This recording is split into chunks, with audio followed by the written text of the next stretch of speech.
Tonight, police are learning more about the deadliest school shooting since Sandy Hook. This latest tragedy has reignited the debate over gun control. See It Live is next.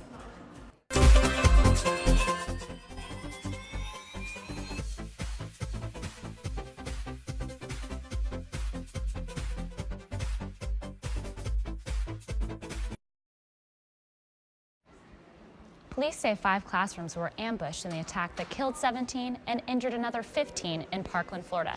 Good evening, I'm Drew Jones. And I'm Allegra Miller. The alleged suspect appeared in court today, and the community searches for answers. 19-year-old Nicholas Cruz was expelled last year from Douglas High School after a fight with his ex-girlfriend's boyfriend. Today, he was charged with 17 counts of premeditated murder. Public defender Melissa McNeil told reporters Cruz was sad and remorseful, but offered no argument in court when the judge denied her client bail. We spoke to a student who experienced yesterday's horrors firsthand. I see people running, the teachers say, run, run, run. And as soon as the administration and the teachers told us code red, get to cover, hide, turn off the lights, and lock your doors, I contacted my mom, my brother immediately. I let them know what's going on. There's an active shooter on campus. I'm okay right now. I'm in the closet. A lot of us were scared. Everyone was worrying what was going to happen. For me, the biggest emotion was just disbelief. This year, the school implemented new policies. In the event there was an active shooter on campus, and I never thought to the day where we'd have to actually use those policies.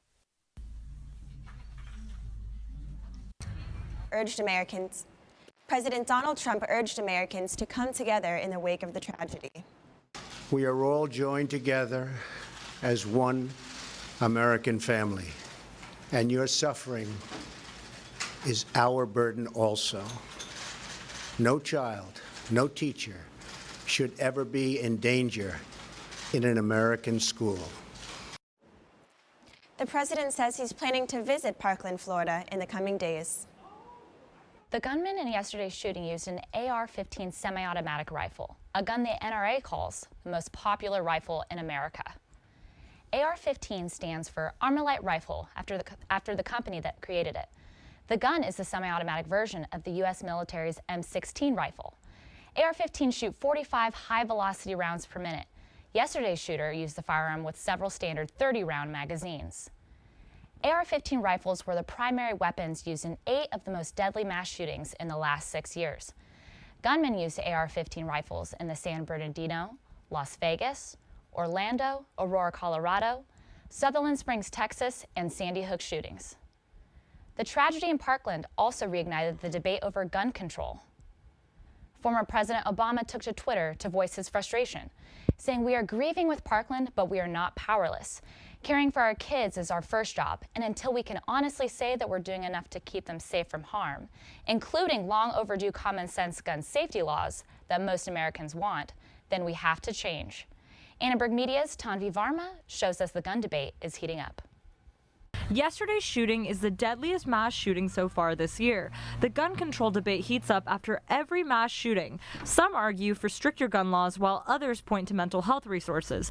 Even gun advocates acknowledge the issue is complex. The irony in all of this is that gun violence is actually down, but these types of massacres and school shootings are up. Is not going to go away by just saying that we've solved the problem by banning assault rifles or limiting access to ammunition. California has some of the nation's strictest gun laws, including waiting periods and a ban on semi-automatic rifles. A new law will require background checks to buy ammunition. Republicans have argued that stricter gun laws aren't the answer, but others disagree. National Rifle Association, that we shouldn't be surprised that they are trying to, yet again, shift the argument away from measures of gun control to the question of mental health. It's a nice way of segueing away from a very lucrative business that many of the GOP contributors are a part of. According to the National Safety Council, Americans are more likely to die from gun violence than many leading causes of death combined. Nearly 11,000 Americans are killed by firearm assaults each year. For Annenberg Media, I'm Tanvi Varma.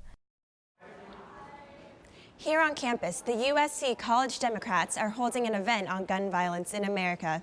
Annenberg Media's Cole Sullivan is there along with one of the event organizers. Cole? And believe it or not, Allegra, this event has been scheduled for months now, long before the events of yesterday's tragedy.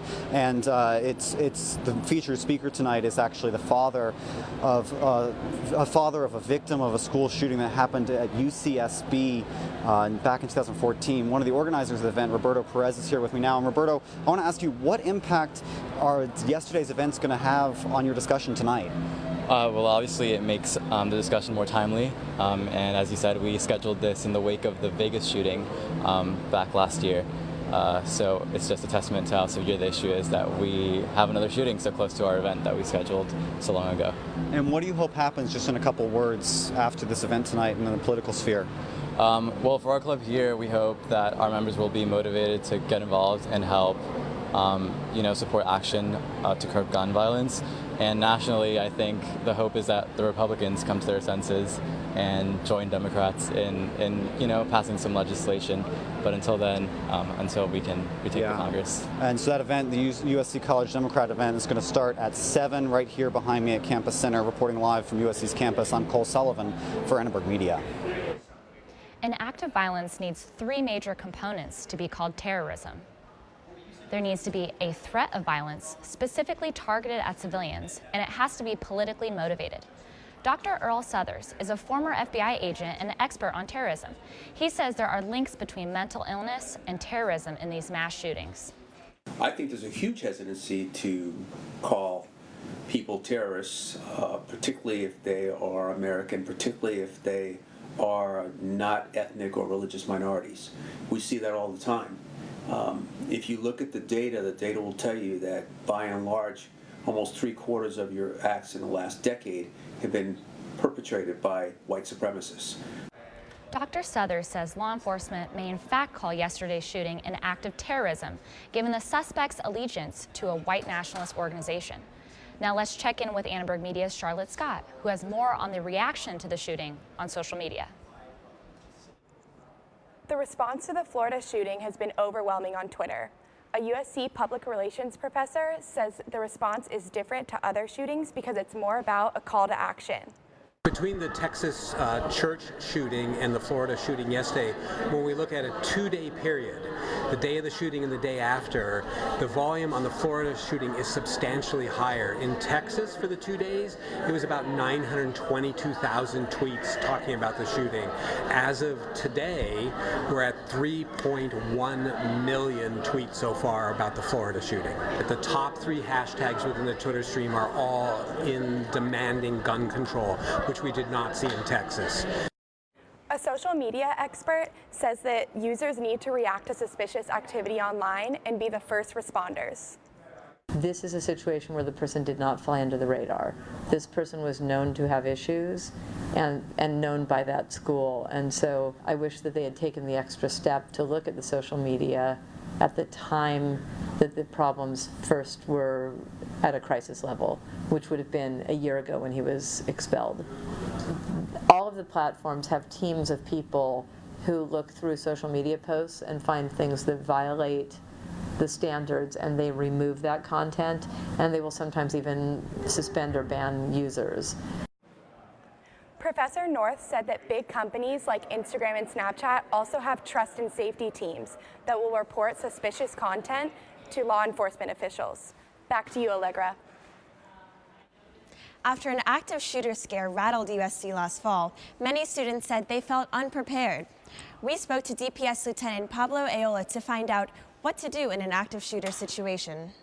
If the shooter is not too nearby, we want to encourage you to run, get out of the location. If you're stuck inside the classroom such as this and you can't get out because the shooter is really nearby, the best thing to do is barricade the door. Also silence your cell phones because you don't want to give your position away. You're trying to prevent the shooter from entering the location. If you are not able to run from the building, find a way to barricade yourself in a classroom.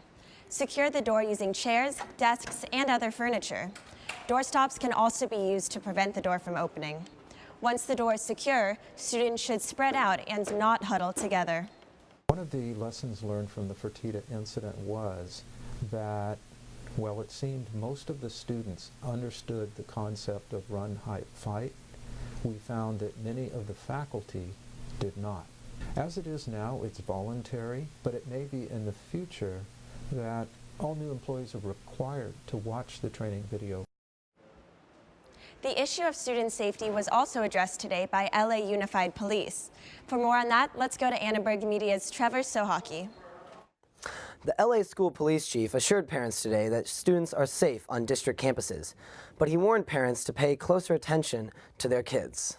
There is one component that I think is so critical to mention, and that is the component that starts at home. Having conversations at home about what's happening in school, and talking to your kids and learning from them. This comes 2 weeks after students were shot at Sal Castro Middle School, just minutes away from the district school police headquarters. One of the 2 victims still has a bullet lodged in his head. I spoke to a USC sociologist who says these mass shootings have an effect much greater than we think. It's very likely, for example, that children who were exposed to the danger at Sandy Hook or even Columbine, in other situations where school shootings have occurred, are likely to experience or re-experience their own personal traumas. So one of the greatest problems associated with school shootings or any form of post-traumatic stress for that matter is that it has a tendency to isolate the victims from their social networks and uses usual sources of social support. Being available to provide that support, I think, is perhaps the most important thing. Palinkas also says that PTSD can be expected in not only victims, but those who have gone through this type of tragedy before. Back to you, Drew and Allegra. Thanks for that report, Trevor. Thank you for watching See It Live. From everyone at Annenberg Media, I'm Drew Jones. And I'm Allegra Miller. You can watch us on the web at uscannenbergmedia.com.